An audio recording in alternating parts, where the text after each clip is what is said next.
to 4. Do you have a gardening problem? We can help you with that. A program dedicated to help you grow a better garden, maintain your landscape, grow healthier trees, make that grass look a little bit greener, as well as preserving what you grow.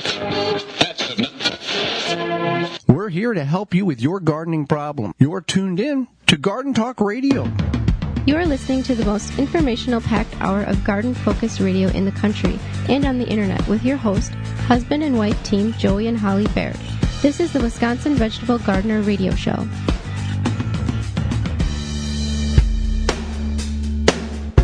Welcome to the Wisconsin Vegetable Gardener Radio Show. The Wisconsin Vegetable Gardener Radio Show is presented to you by Power Planter Earth Augers, the official digging tool. To find the right size for your digging project, visit powerplanter.com. Thank you so much for taking time out of your day to join us on the program to talk gardening for the next hour. Whether you're listening through your radio on one of the 16 stations we are broadcasting on throughout North America here in 2020, or via the Simple Radio app, the TuneIn app, or through the website, our website, the WisconsinVegetableGardener.com, underneath the Radio Season 4 tab at the top of the page, podcast replay or in-studio video replay.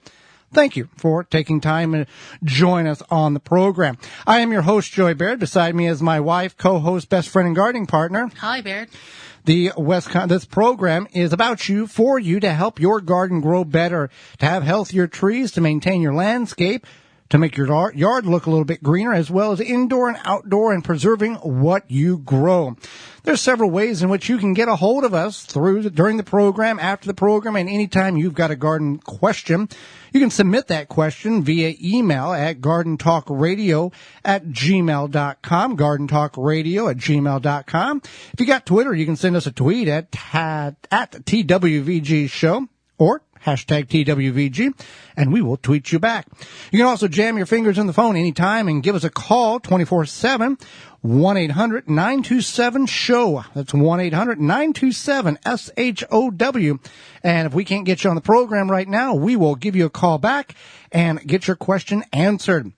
We've got a big show lined up for you, as we do every program. We're going to in the first segment, we're going to talk about to till or not to till the garden. Which is the right answer? Is there a right answer? As well as in segment 2, we're going to go over 4 landscaping trees and 4 fruit trees you should or consider to have on your property, as well as author Kim Eierman will be with us and will answer your garden questions. So let's get in the program and let's go over the first, get started on to till or not to till your garden. Sure. So we're going to go ahead and talk about, the in the ground garden, and possibly even raised beds. Yeah, some people till the raised beds. Oh, I didn't know that. Yeah. I thought you just kind of turn it over. Okay. So you make this decision for your garden. This is your decision, but we have obviously come up with some information for you. So the first questions that you need to ask is, why do people till the garden? Oh, there's a couple of reasons why people till the garden. One is for convenience. And they think it's an easier way to loosen the soil up, to get the soil prepped for the growing season. Right. So it's going to loosen the soil. It's also going to mix organic matter in the soil. So some people who till their garden will take some sort of nutrients, whether that be their own compost or leaves, bulk compost, whatever, to mix that organic material in. They'll also add like coffee grounds, whatever, to get that all mixed in. So that is one reason to mix the organic matter in. But tilling can cause damage. Yeah, people are not familiar with it. They just think, okay, I'm going to till each year. I do it every year, twice a year. Sometimes, whenever it's weeding time, I'll run the tiller through. And they want to go down very deep because they think the more depth in which we till, the better the soil quality is. And we get that all mixed together and the roots will be loose and everything will be great. But that's not necessarily the case. So you want to do more of a surface till? If you're going to till, yeah. Because you do not, the more tilling one chooses to do, in some instances, it can be more damaging to the soil on a number of different levels. Right. So that's something that you want to think about because, for one, there is a natural ecosystem going on in your soil. So it's found this balance, and it's things like the decomposers, like the worms, the other decomposers, like the different fungus, smaller decomposers, like the good nematodes. How many times can I say decomposers? Right. But decomposers like that. So when you till, you do kind of shake it up a little bit for them. Yeah, you mess up the balance in which they have already in the garden. Now, also the other thing is whether you till, if you've got a large garden, many people will go in with a rototiller and till the soil up. But what that can do is, one, that can cause more weeds, because one, you're allowing the seeds to surface and be undormant. Some seeds can lay in the ground for up to 80 years. And then once you till, you've brought those that are 8 or 9 or 10 inches down back to the surface or into loose soil. They get warmth, they get sunlight, they get water, and they begin to grow.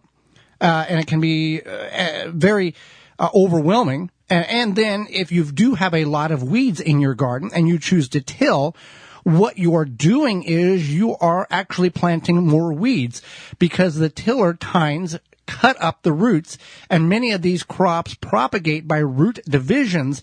So now instead of having 80 weeds in a path, you've chopped them up, and now you realistically and literally have 800, 1,000 weeds, because all of these foot-long chunks are now chopped up into dozens of segments, which are now going to regrow and repopulate that area in which you were trying to get rid of the roots to begin with. Right. So that is definitely something you want to consider, is how you're going to till, mess up the ecosystem, and then create more weeds. And whether you till or not, there's a certain time in which you should be in the garden, and other times where you should leave that soil alone. Right. If it's too damp, or wet, going to be a problem, and that's because you're going to basically just be tilling chunks of wet mud. Yeah, and it will actually damage the soil structure to the point where it's not going to be very absorbent with that moisture throughout the growing season. The way you know if it is okay to till or spade or work in the garden is if you take a clump of soil and wad it up in your hand to make a ball. Take the other hand and poke it with your finger. If it gently breaks apart, yeah, good time to either till or work the soil. If it doesn't, and it just is a mud ball, that's not the time that you get away, because don't even walk in the garden, because the compression is greater in that instance than it would be if the soil was bone dry. Right. So that is something that you want to keep in mind. Let's talk about worms. Okay. So worms are very important to your soil. They bring nutrients from down to 8 feet deep. They circulate all the nutrients. They break up the organic matter. They feed your soil. They aerate your soil. They do a lot of good things for your soil. So when you till, you take a chance of chopping those poor little worms up. And they may be the most important portion or important thing of your whole garden. Without worms, you don't have a very good soil structure, because the worms aerate the soil and allow oxygen.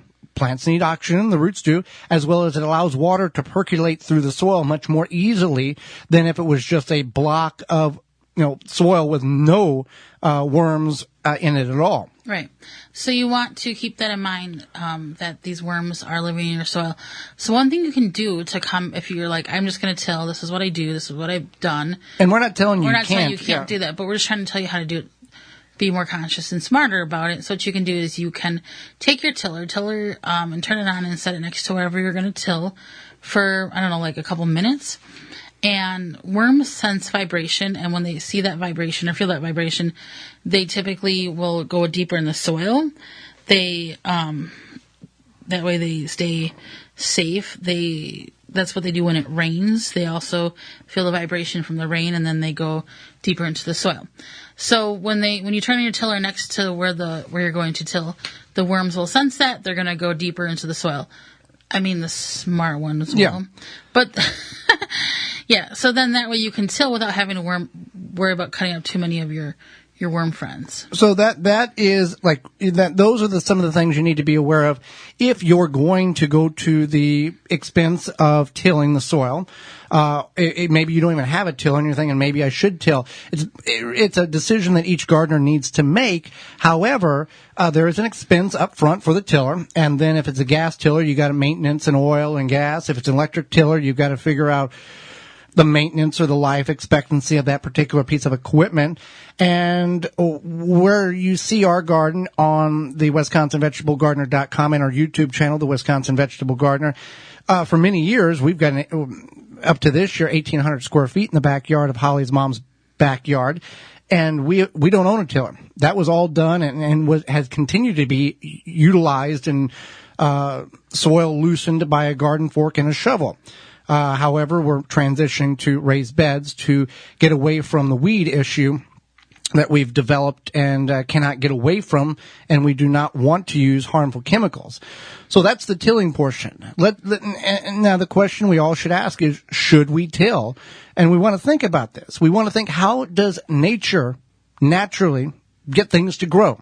They don't have tillers or gnomes going in the forest loosening soil up. Right. So you want to keep that in mind, is how does nature do it? And the trees or the leaves fall from the trees and or the plants or whatever, and the plants typically at some point will fall over as well when those plants are become perished. So nature builds kind of its own soil structure, and we've mimicked that with adding leaves from the trees around us in the fall and covering the garden with those leaves to build essentially what would be a till-less garden. Yeah, and whenever we're talking about soil, even whether you till or you don't till, you always want to cover that soil. You want to mimic nature, because without the covering of the soil, and we've all seen this, the water, rain, snow, all that creates valleys and starts pulling the soil off of the surface. As well as if you leave soil bare over the summer and even the winter, it gets weathered, and you see the depletion of the nutrients in the soil. Just visually, it becomes a different color. So we want to cover that soil, whether it's chemical-free, seed-free grass clippings, you said leaves, or straw, or anything like that, throughout the growing season as mulch, and or during the off season, during winter, or without if it's just a fallow bed. So we want to cover those things up and keep that in mind. So with a raised bed, there's not nearly the amount or for some people, the necessary requirements to till as potentially a ground garden would be. With the raised bed, whenever the soil gets depleted and you've gone down 2 or 3 inches, you can just top that soil on top of the bed. And even with raised beds, or even with a traditional ground garden, some people do not till. They simply bring in compost and layer 1 or 2 inches of soil on top of the grow beds, naturally let the worms, the microbes, the bugs pull that soil down, as well as the water. That is a really good method. Percolate down. Yeah. Yeah, and that's how you can help build your soil, build your beds, especially if you live in an area maybe you don't have access to a lot of leaves. And it's easy because you don't have to till. You just layer it. There's some expense, but with anything in life, any kind of activity, there's expense. So, it's something you can think about and look at when it comes to the methods of tilling or not tilling. Well, thank you for taking your time out of your day to listen to our show. This is our 4th show of 2020. Did you miss last week's show or the week before? We talked about fertilizers last week and when to use them, 20 deer-resistant plants for your landscape and garden. And our guest was Katie Elzer-Peters. You can listen to that show by going to your favorite podcast platform and searching the Wisconsin Vegetable Gardener podcast.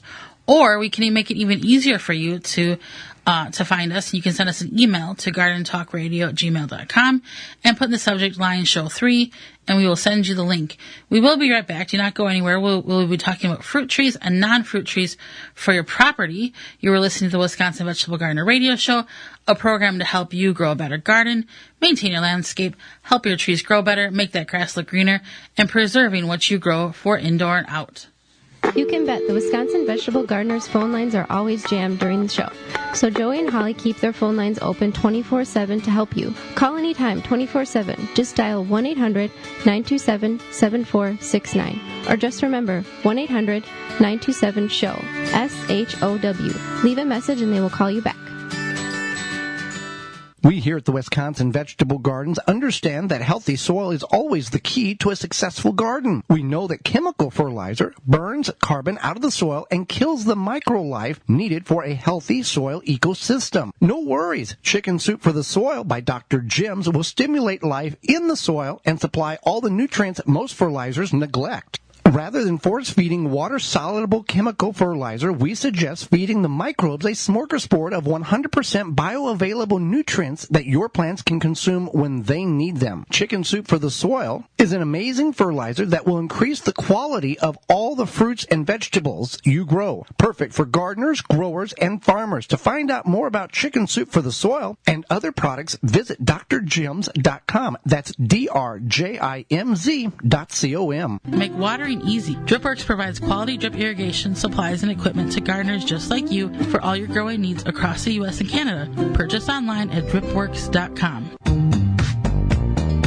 Got a question for Joey and Holly? Send it via email anytime to gardentalkradio@gmail.com. Do not go anywhere. There is more of the Wisconsin Vegetable Gardener radio show to come, which is presented to you by Power Planter Earth Augers, the official digging tool. To find the right size for your digging project, visit powerplanter.com. Seed Savers Exchange has been saving, preserving, and sharing heirloom seeds since 1975, and today continues to provide those seeds to gardeners just like you. With 600-plus varieties offered in this year's catalog and 18,000 listings on their exchange, their gardener-to-gardener seed swap, Seed Savers Exchange is keeping cherished seed varieties alive. Visit seedsavers.org to request a free catalog or to purchase seeds online for this year's growing season. That's seedsavers.org. The Simply Solar Greenhouse is a one-piece molded fiberglass greenhouse that is easy to install and maintain. Multiple sizes available. Check them all out at migreenhouse.com. Bluemel's has been one of Milwaukee's premier garden centers for over 60 years. We have always been committed to putting our customers first. When there is demand, we stock it. When there is an idea, we grow it. When there's an opportunity, we build it. And when there is a need, we deliver. Our family continues to offer you the industry's best garden and landscape products and services. The same as my parents did when they first started the business back in 1955. Visit Bluemel's. Quality and service are the roots of our business. Bluemel's, 4930 West Loomis Road, 414-282-4220. The Wisconsin Vegetable Gardener radio show is brought to you by the following: Phylum Bio Products, Spartan Mosquito, Dr. Jim's, Nasala Kombucha, MI Greenhouse LLC, Green Gobbler, Water Hoop, Seed Savers Exchange. Find all sponsors at the WisconsinVegetableGardener.com and thank them for their support. Now back to the Wisconsin Vegetable Gardener radio show, which is presented to you by Power Planter Earth Augers, the official digging tool. To find the right size for your digging project, visit powerplanter.com. Now here are your hosts, Joey and Holly Baird.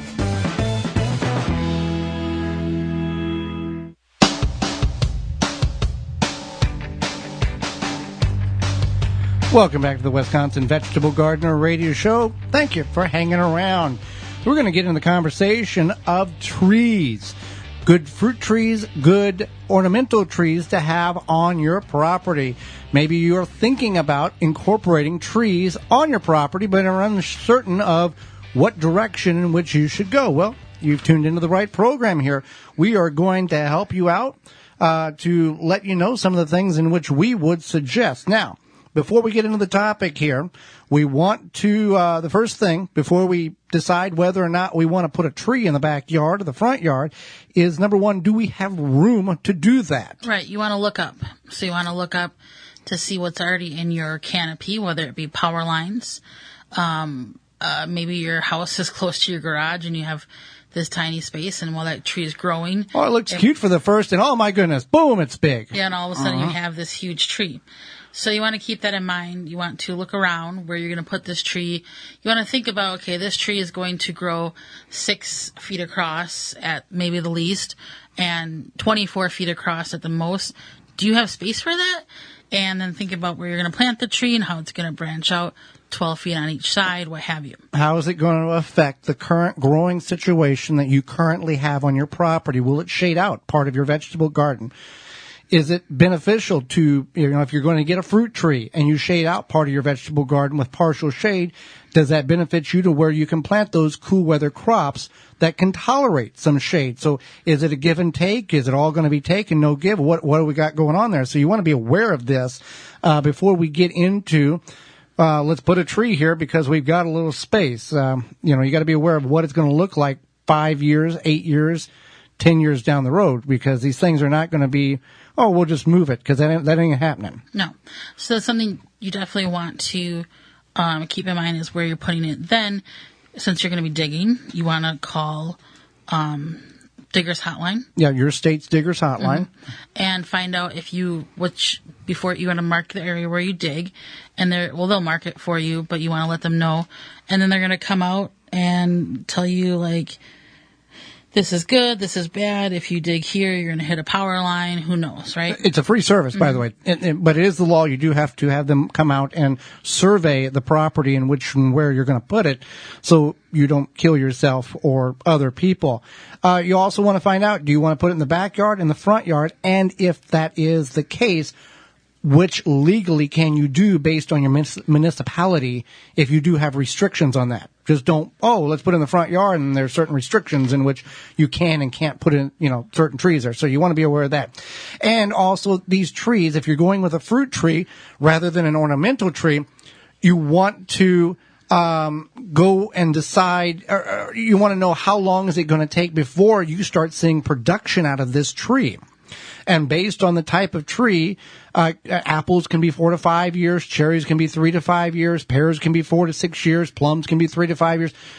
There's an investment and there's a waiting period in which we have to go through before these things start producing. So keep that in mind. Right. You're not going to get an immediate satisfaction out of the fruit trees or whatever you want. Yeah, fruit trees essentially is what they are. Yeah, so that's something to keep in mind. There are trees. There are some trees that are meant more for shade. Some are meant for privacy, like the silver maple. It can transfer your backyard into a nice shady area pretty quickly. But then other, like a red oak, is going to take a while to grow tall and really bush out more. It's going to take a little bit more time. Okay, so let's go over some of these fruit trees. And also with the fruit trees, number one thing here, if you go and buy it online, if you go to your independent garden center, find out if the tree in which you want to purchase is self-fertile, or if you need another tree in which to cross-pollinate. That is a key, because a lot of people buy trees and they go, I've had this tree for X number of years, never have got any fruit off of it. Well, that tree is needing a partner to self-pollinate, and in order to do it properly, you want to get 2 trees of the same size so they can grow together and properly pollinate one another. So you want to do your research. That's important as well. You definitely need to think about that. So let's talk about the apple tree. So the dwarf tree will get 8 to 10 feet tall, and then a regular one will get 20 to 30 feet tall. Right. There are dwarf varieties of these. There's many varieties of the dwarf variety of fruit trees. We're just going to go over 4. And then there's what is considered regular size trees. And then there's semi-dwarf, kind of a mixture between the two. And keep in mind, when you're going to, when we went over these, we decided to find those that grow very well in zone 4 or higher. You need to know your growing zone. Most of the listeners that we have for this program are in growing zone 4 or higher, so they can grow anywhere in those areas, because there's no sense of us talking about a tree that can only grow in zone 8 to 11 when most of you do not live in a tropical area. It's a waste of all of our time. So, yeah, apple tree, very easy. And when we say up to 20 to 30 feet, that is if you allow it to go. If you just let nature take over, you can trim these things down and can control them. You can basically prune them. Yes. So that they don't grow as big as what is said here. But you just don't want to go in there and start hacking away. You want to do some research and figure out the proper ways to prune these things so you get the best life expectancy and production off of them. And if you're uncertain of how to go ahead and prune them, there's plenty and very good reputable tree pruning services that will come in that they've studied, and this is what they do for a living, and which can make your tree not only more beautiful, but more productive and maintaining the size of it as well. Right. So let's talk about the cherry. The cherry tree. Now, we have a cherry bush. Yes. It has not produced much for us yet. It's given us a few cherries, but we still have, we've had it, this will be our third year. Yes. Yeah. But a cherry tree can get 10 feet tall for the dwarf or 20 feet tall for the regular one. Now, and I'll throw this in there while we're talking about some of these trees, and there are some dwarf trees, apples, peaches, pears, you can grow in a very large container on your patio. Mm-hmm. I wouldn't suggest really growing some of these on a deck because of the weight that they have in it, but there are some very successful gardeners that grow very nice and heavy producing trees in very large planters on their property where they maybe rent or they don't want to, and they can take care of it and maintain it. And there's other varieties that are more grafted to where one particular type of tree has 5 or 6 different branches that produce 5 or 6 different varieties of that specific species of fruit. So keep that in mind. There's a lot of good things out there. Then we got a peach tree. Yeah, so peach trees, there's a dwarf variety, and then that gets 8 to 10 feet tall, and then the regular one is 25 feet tall. Now, peach trees, you have to figure out the variety for where you live. Cold hours. There's some cold hour ones, and then there's ones that are more for warmer climates, but there's a few different varieties. So that's definitely something you want to think about. And just in general, whenever you're planting a tree, you want to make sure that it's going to live wherever you are. Like, right. In the north, you might not want to try to grow a palm tree because it's not going to happen. Well, and then when you may think, 20, 30 feet tall, great, more production, it'll be wonderful. However, keep this in mind, gravity. When these things get ripe or they just get about ripe, usually you have wind, and these things can plummet to the ground at a great force and splatter on your driveway or in the grass. So you want to keep in mind that you would much rather have maybe fewer fruit, but easier to harvest so you're not losing and the loss is very minimal, rather than have a 30-foot tree and 60% of the production falls on the ground because you don't have access to harvest that way up there in the top of the tree. Right. So you definitely want to think about that as well, the height in regards to harvesting and whether or not you want to try to pick the fruit. Plum trees. Okay, so plum trees, the American varieties, grow up to 15 to 30 feet tall. I don't think there's dwarf. It was hard to find some information on that. There is. But they're the American varieties. It's good to grow. They do grow in zone 4 and higher. So you want to be aware of, again, the variety.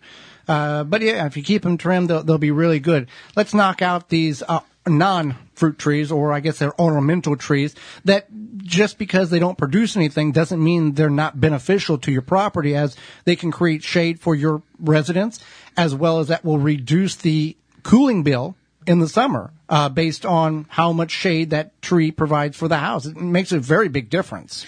Right. So we have the dogwood tree. It's going to be a shorter tree, and it gets about 25 feet tall. Pretty manageable there. Yeah, definitely. Maple trees get 60 to 75 feet tall. I feel like that's pretty correct. They are a nice hardy tree. They grow fast. And if you got like a sugar maple tree, you could essentially harvest maple syrup. Yeah. And now the thing with maples that I've seen, and many people seen, these big old grandfather trees rotten in the center, and they have the tendency of, during snowstorms, ice storms, or windstorms, snap because there's not a whole lot of density inside of them anymore. So something on the long range forecast on that tree selection you might want to be aware of there. So then there's silver maples. They get the same height about, and that's the one that can grow pretty fast. Now the red oak, those get 75 feet tall. That's a tall tree. Mm-hmm. There's a miniature. Yeah. A dwarf chinkapin oak, so it's like more of a shrub. So they grow 13 to 20 feet tall. Yeah, so maybe the atmosphere, the place you have doesn't support a 75-foot tree. Now, this is just the height. Some of these trees can grow 50 feet high and 30 feet wide, so it sucks up a lot of real estate above where you're at.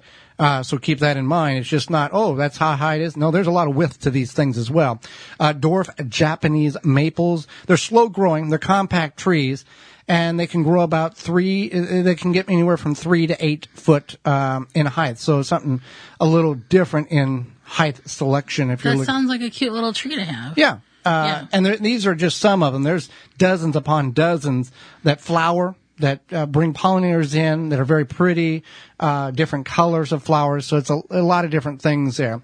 So if you're thinking about trees, gave you some information, somewhere to start with, and hopefully that you maybe consider a little bit of both, a fruit tree and maybe an ornamental tree, as we continue to look at different options as we're changing our garden up each year. Soon it will be warming up again. You want to make sure you enjoy your yard without sharing it with beetles and grubs. Spring is just around the corner. For many of us, we're experiencing some spring-like weather. There's Japanese beetles articles from all over the Midwest. We get this question a lot. Grub Gone can be applied to your turf or garden or on ornamentals to control the grubs and lessen the impact the beetles have on your yard this summer. You want to apply it now or as soon as possible. Easy to use, apply with any commercial spreader and irrigate into the soil. It specifically targets grub and beetle invaders without harming beneficials such as bees, ladybugs, and butterflies, and it's the only non-chemical that works. You can find this information at phyllombioproducts.com. That's PHYLLOM bioproducts.com. Well, do not go anywhere. When we come back, author Kim Eierman will be with us. You're listening to the Wisconsin Vegetable Gardener Radio Show, a program dedicated to help you grow a better garden, maintain your landscape, grow healthier trees, make your grass look a little bit greener, as well as preserving what you grow indoors and out. 24/7, 365. The WisconsinVegetableGardener.com is your place for all things gardening, canning, radio shows, digital magazines, and more. The WisconsinVegetableGardener.com. Planting conditions are always favorable with the Power Planter Earth Auger. No matter what the job is, Power Planter has the right size for you. Simply attach to a drill and let the Power Planter do the work for you, creating holes fast and efficiently with ease. Find the size that fits your project at PowerPlanter.com. Trim Bin turns any chair into a workstation. Comfortably sort your herbs, dried flowers, cannabis, and more. Easily collect pollen with a static brush and mirror finish collection tray. High walls keep your work contained. To get yours, visit harvest-more.com. Made in California. Do not go anywhere. There is more of the Wisconsin Vegetable Gardener Radio Show to come, which is presented to you by Power Planter Earth Augers, the official digging tool. To find the right size for your digging project, visit PowerPlanter.com.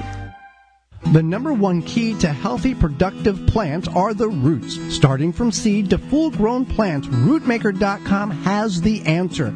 From seed starting trays with an innovative design that air prunes the roots, creating a fabulous root system, never again will you have root-bound plants. To multiple gallon grow bag sizes to raised beds, RootMaker.com has your grow needs covered. Visit RootMaker.com. Use coupon code TWVG at checkout and get 10% off your entire order. Oh, yeah. What you say? You say Nasala Kombucha. It'll put some glide in your stride and some pep in your step. Nasala Kombucha. Yeah.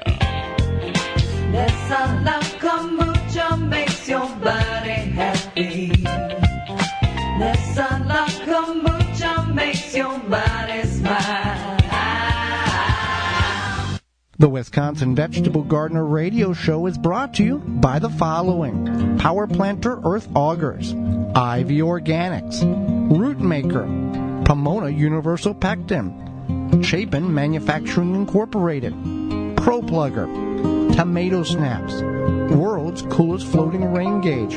Find all sponsors at the WisconsinVegetableGardener.com and thank them for their support. Another growing season is just mere weeks away, and the place to go for all the Milwaukeeans to get all the garden supplies that they possibly could need is Blue Mel's Landscape and Garden Center. Blue Mel's has over 40 varieties of bulk material. They have a knowledgeable staff, as well as they'll cater to your needs. If you don't want to cut grass, they have that service available to you. If you need delivery on your bulk material, they can do that for you. If you need landscaping done, they will help you get that done and get it done the way you want to do it, not the way they want you to have it done. Blue Mel's Landscape and Garden Center, you can find them just off of Layton at 4930 West Loomis Road in Greenfield. You can give them a call anytime at 414-282-4220. Now back to the Wisconsin Vegetable Gardener Radio Show, which is presented to you by Power Planter Earth Augers, the official digging tool. To find the right size for your digging project, visit powerplanter.com. Now here are your hosts, Joey and Holly Baird.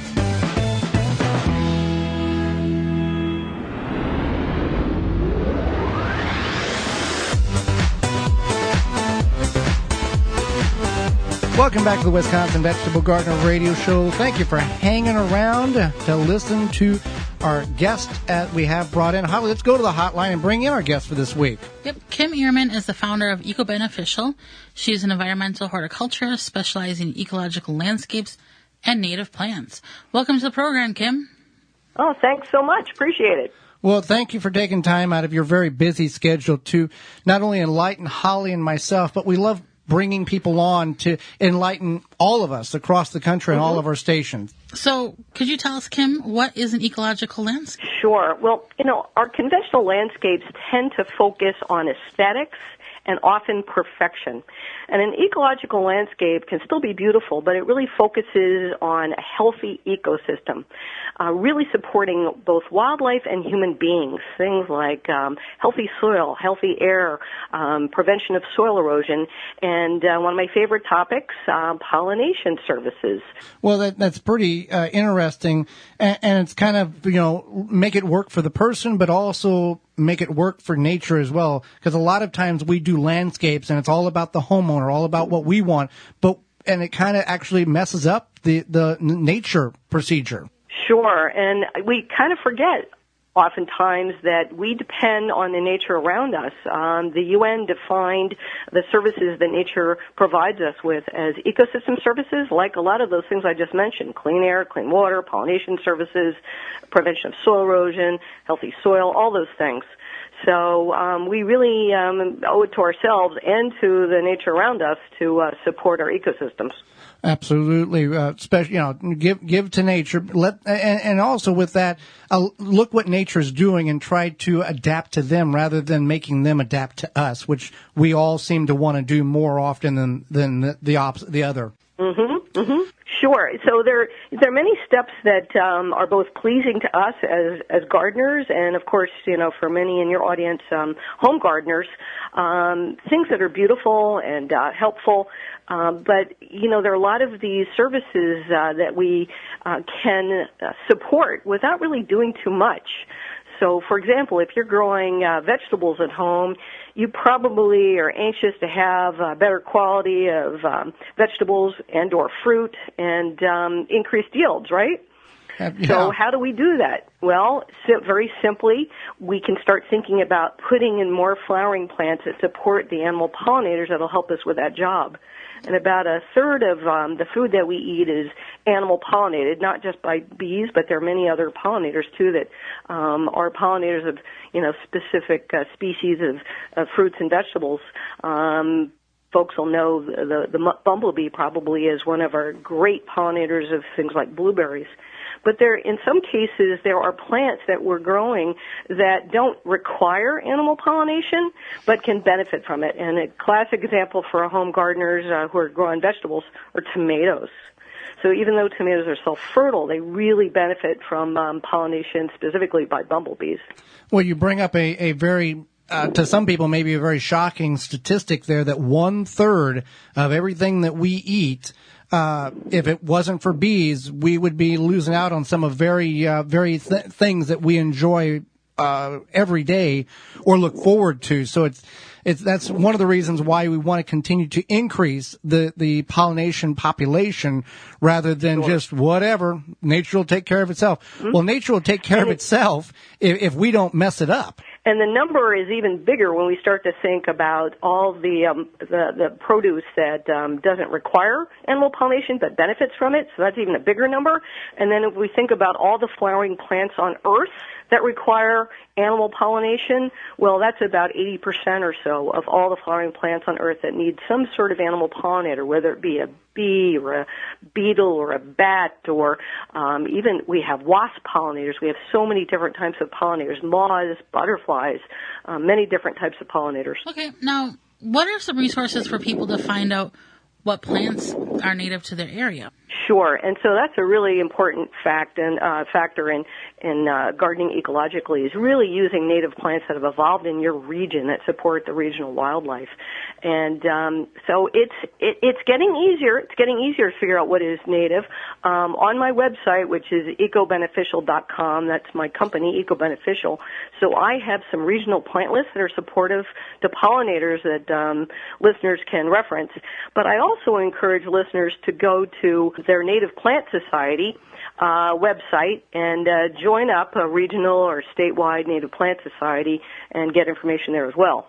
Well, you bring up the native plants, and for people who are not aware of the importance of growing native plants, you've touched on some of that, but also those native plants, and you can correct me if I'm wrong, without native plants, you don't have that population of pollinators or other beneficial insects or even enemies that those beneficial insects will help combat. Well, yeah, native plants are, the term is loosely used, and I think best practice is to use native plants that have evolved in your region and that are appropriate to your site, that evolved for many, typically many hundreds of years.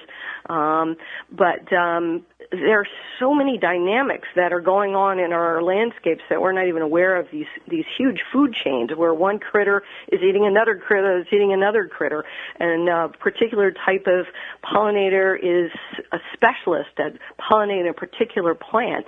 One plant might be incredibly useful and supportive of a hummingbird, while that same plant wouldn't appeal to, say, a short-tongued bee, which will be looking for different types of plants. For sure. Now, when it comes to pollinators, we've touched on it a little bit here.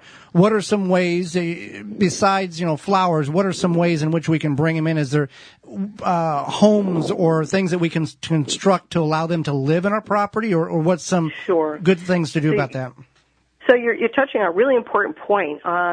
It's critical to have floral resources, i.e. flowering plants, whether they be trees or shrubs or perennials, a combination of all of the above that are useful to pollinators. And not all pollinators go to every plant. You can learn more about that on my website and my new book, The Pollinator Victory Garden.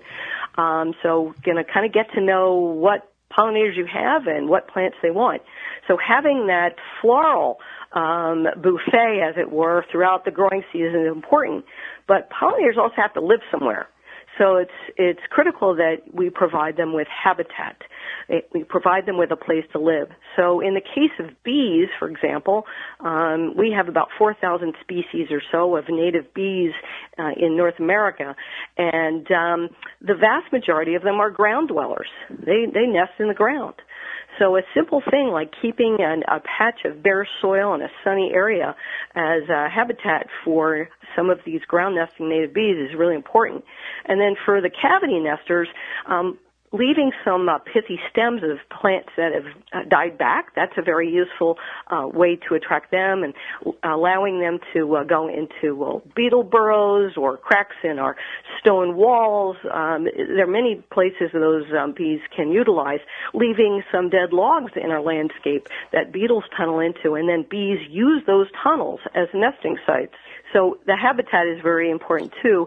And then, of course, if we start decreasing our lawn and encourage more native flowering plants, that's very helpful. But important to make sure that we're eliminating pesticides. Pesticides and pollinators do not mix well. So that is something that Americans aren't used to thinking about. I think in Europe, a little bit more advanced than we are with regard to that. So we're thinking about using, and you alluded to it, beneficial insects, natural enemies, attracting those insects that help keep our pest populations down. And we can do that with some small flowered native plants, like most people know what a yarrow is. That's a wonderful native plant to attract some of those beneficial insects that are natural enemies. And, really thinking about this constant flow of resources for nectar and pollen throughout the entire growing season and not having a gap period. Really super important in the beginning of the season and also super important in the fall, but all throughout the growing season to have that constant floral buffet of diverse species of plants for diverse types of pollinators. Yeah, and we always say don't spray the dandelions. That's one of the first feeds that these bees have, and you spray them and they take it back to the hive, and that's just detrimental to the whole system. Right. Well, here, you talked about the many of the bee species live in the ground or in the nest. What advice would you give to a homeowner if they see these bees nesting or developing or next to where the kids play or how they enter and exit the home? What's some advice you would give somebody in that situation? So ground nesting bees typically want an area of bare soil or pretty lightly vegetated soil in full sun. So if you see them nesting already and it's an area that you can tolerate them existing, encourage it. If they're in an inconvenient spot, you might try to kind of recreate a similar area by clearing some grass, leaving the soil bare. Has to be soil that's workable, can't be too sandy, can't be too clay-based and heavy. Has to be workable by the bees, and just leave that area alone. And if it's something you can't tolerate looking at, well, get a short screen of maybe some native grasses as a buffer in front of it, making sure not to shade the area out too much. But those are some ways that we can accommodate those particular types of bees. Definitely. Now, where can our listeners find out more about you? Well, again, my website is ecobeneficial.com, all one word, and I've got an enormous amount of information there, including some of my own podcasts. And also, I encourage folks to pick up my new book called The Pollinator Victory Garden, Win the War on Pollinator Decline with Ecological Gardening. Just came out in January. Great book, by the way. Great book, by the way. Thank you. Thank you so much. Well, Kim, we greatly appreciate you taking time, not only in educating Holly and myself on bees and pollinators, but also all of our listeners across the country. Well, thank you. Appreciate you having me. Well, you're very welcome. And don't go anywhere. When we come back, we'll answer your garden questions. You're listening to the Wisconsin Vegetable Gardener Radio Show, a program dedicated to help you grow a better garden, maintain your landscape, grow healthier trees, make that grass look greener, as well as preserving what you grow. Got a question for Joey and Holly? Send it via email anytime to gardentalkradio@gmail.com. Pomona's Universal Pectin is a high-quality pectin that gels reliably with low amounts of any sweetener. If you're trying to reduce the amount of sugar in your diet, you'll love Pomona's Universal Pectin. Now you can make healthy homemade jams and jellies sweetened to your taste. You can use sugar or honey to sweeten. Pomona's Universal Pectin keeps indefinitely when stored in an airtight container. Easy to use, versatile, and comes with directions and recipes in every box. Find out more and where to buy at PomonaPectin.com. Also available at natural food stores and online. Dig planting holes from a comfortable standing position. Step, twist, pull, and plant. Visit ProPlugger.com. Do not go anywhere. There is more of the Wisconsin Vegetable Gardener Radio Show to come, which is presented to you by Power Planter Earth Augers, the official digging tool. To find the right size for your digging project, visit PowerPlanter.com. Do you tweet? Send Joey and Holly a tweet to @TWVG Show or just use #TWVG and they will tweet you back. Brought to you by Blue Ribbon Organics, providing locally made organic compost and soil blends for gardens, farms, landscaping, and more. Visit BlueRibbonOrganics.com or call 262-497-8539 to find their products nearest you. Protect your plants against damage with a 3-in-1 plant guard and special blend fertilizer. Visit ivorganics.com. Blue Mel's Garden and Landscape Center offers an awesome selection of high-quality garden and landscape products. We have just the plants you're looking for: annuals, perennials, veggies, herbs, and more. Plus, you can always count on us to answer all of your questions and offer expert advice. Blue Mills also carries the largest selection of bulk landscape materials in the area. Enjoy a beverage from our coffee shop while your kids run around in our huge playground. Join our growing list of highly satisfied customers. Visit the garden center that offers everything you're looking for. Visit Blue Mills today. Blue Mills, 4930 West Loomis Road, 414-282-4220. The Wisconsin Vegetable Gardener Radio Show is brought to you by the following: Neptune Harvest, Happy Leaf LED, Dripworks, We Grow Indoors, Deer Defeat, Harvest More, Blue Ribbon Organics, Blue Mills Landscape and Garden Center, Chip Drop. Find all sponsors at the WisconsinVegetableGardener.com and thank them for their support. Now back to the Wisconsin Vegetable Gardener Radio Show, which is presented to you by Power Planter Earth Augers, the official digging tool. To find the right size for your digging project, visit PowerPlanter.com. Now here are your hosts, Joey and Holly Baird.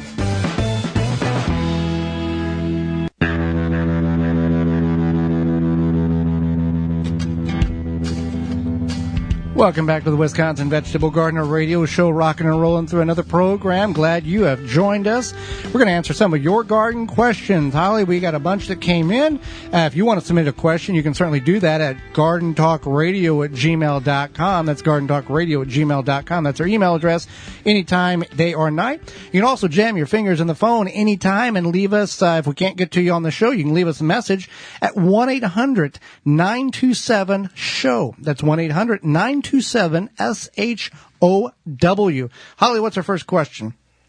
Well, somebody would like to know, I would love it if I could be pointed in the right direction for what I can do right now to prepare for spring.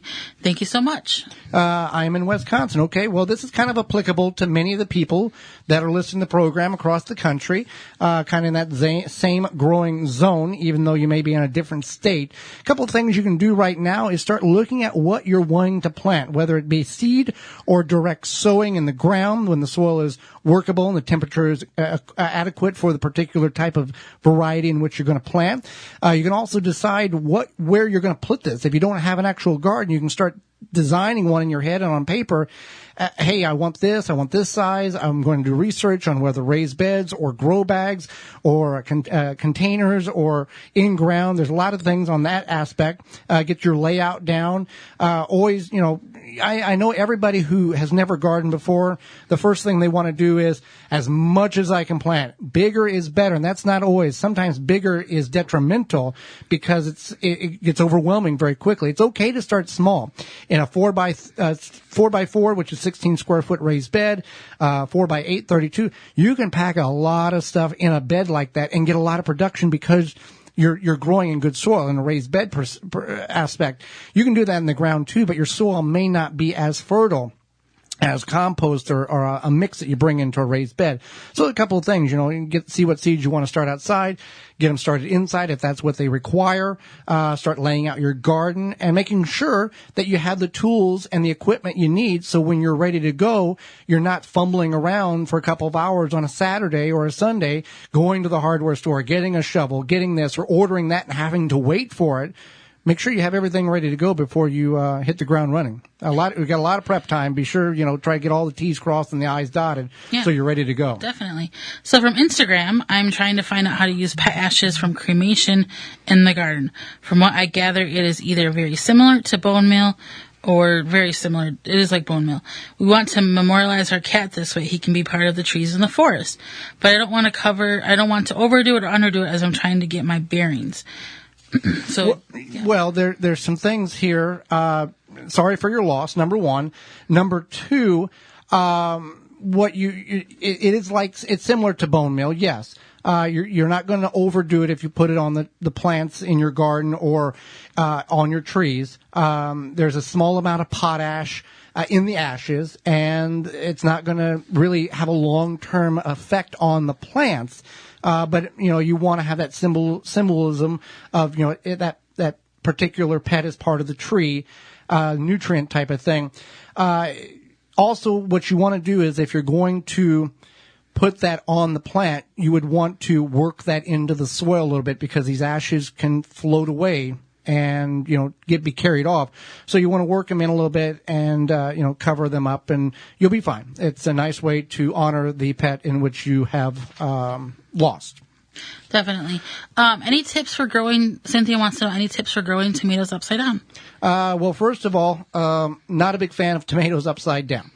Tomatoes grow really good right side up.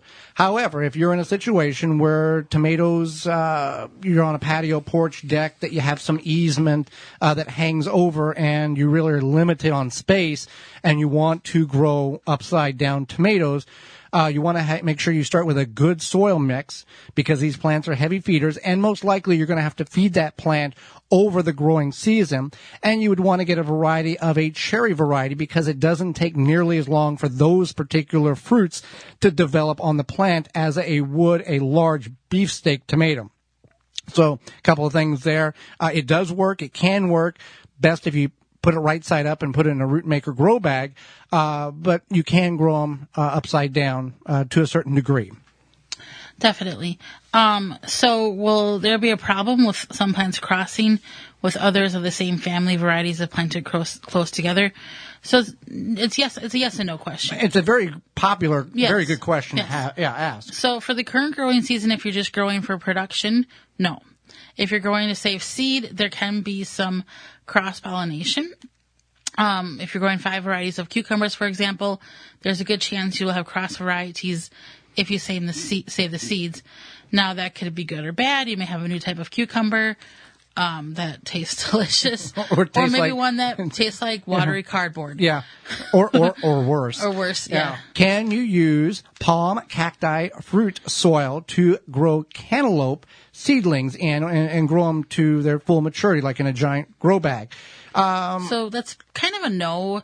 Palm cactus fruit soil is very high draining, which means it drains quickly. It doesn't hold water very well. So you want to use something like a compost or a potting soil. It's going to hold that moisture.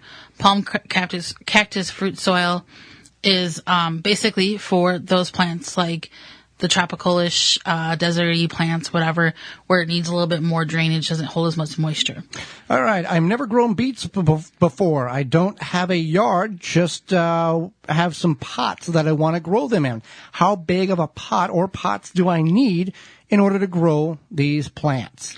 Well, beets can actually grow in any size pot, but the larger the container, the more you can grow. So if you're looking at a pot, you want to think about the depth. The depth of a beet is at 5 to 6 inches is what you want. Probably more like 8 to 10 inches would be good. As far as because that taproot can go and that really feeds the bulb. Yeah, the taproot. So you probably even like a foot, but 10 inches should be good. As far as like the circumference or the area, you can fit 9 beets in 1 square foot.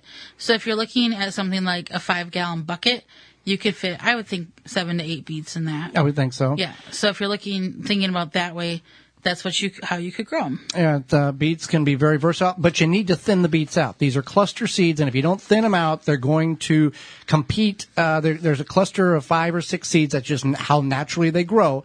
And if you don't thin the beets out, you're not going to have any beet root, and you're just going to have greens, and you're going to be disappointed. So here's a good question that we got. What do you recommend, a plastic or metal watering can? So for us, we use both. And we have a nice metal one that my mom bought Joey one year for his birthday or something. And then we have some plastic ones that we just happen to accumulate. This is based on what you can lift also. So it's not necessarily about the material, but it's about the size. I want a 12-gallon. Well, if you can't lift a 2-gallon, there's there's not a 12-gallon, but I'm being, but yeah. So you have to think about that. Can I lift this if it has water in it? And so you have to be realistic about that. You also want one that is going to have a removable spout on it so that if it does get jammed up for some reason, you can clean it out, especially if you're going to be leaving it outside. Leaves can fall into it, whatever. Sometimes that happens. What is required to grow asparagus? I'm considering putting it in the garden, but have no clue about it. Where would I purchase the starts, if that's what they're even called? Well, asparagus, they're called crowns. and you can start them from seed. However, they take about 3 years from seed in order before you're ever going to get anything of a harvest stature. You can buy from online services and sometimes your independent garden center 1-year crowns and 2-year crowns to put in your garden. If you do a 2-year crown, then next spring you should be able to at least get some type of harvest. Holly and I have been discussing the possibilities of doing a 10-foot row of asparagus 2-year-old crown. Since we're converting most of the garden to raised beds, we can take some of that native ground that once was garden and turn it into a perennial bed. That's a discussion that we've had. But there's different, you want to space them about 1.5 to 2 foot apart. You want it good draining soil, and you want to make a trench and you plant them in there. And there's a lot of videos online that show how to do this. But a 2-year crown would be a small investment. You can get about 10 of those for $20, $25, something like that. Now, again, with asparagus, this is a perennial. And when I mean a perennial, I mean a long-lasting, up to 50 years in some cases. And there's several different varieties. There's a white variety, there's a purple variety, there's green varieties. But where you put it, that baby's going to sit there for a long time. There's some maintenance you have to do, but minimal in order for the homegrown asparagus, which is, if you've ever had farmer's market asparagus, that's a close second to homegrown asparagus. So that's something there. Do I need to seal pressure-treated wood that I'm making my raised beds out of? It's not necessary. No, it's not necessary because it should last a long time, but you can seal it if you want.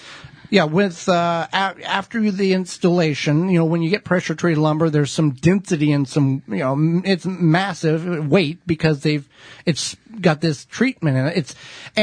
It's not arsenic; it's a copper treated material, so it's not necessarily it's going to leach into your soil. There are some copper elements in which plants need in order to grow. So we're going to use pressure treated lumber on our raised beds. You want to let that lumber dry out a little bit before you seal it. There are some techniques in which to do that, about 2 to 4 weeks, and let it dry out. And then you can paint it or stain it. There are some non-toxic stains. And you may get a couple of more years out of that lumber, even though it's pressure treated, and then you've also sealed it as well. But it's something you want to look into and see if you can do that, or if it's worth the effort in which to go about doing it. Well, we are out of time, and we certainly appreciate your time and being part of the program. If you of the Wisconsin Vegetable Gardener radio show, you can visit our website, thewisconsinvegetablegardener.com.